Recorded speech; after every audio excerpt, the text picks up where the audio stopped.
This Filipino was about to get out of the car when he heard something. He tried to find where the sound was coming from, but what he found next was so unexpected and hilarious that it left everyone laughing.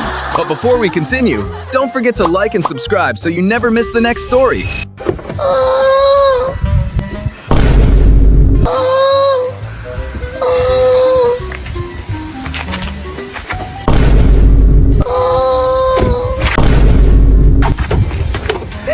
Ha ha ha ha!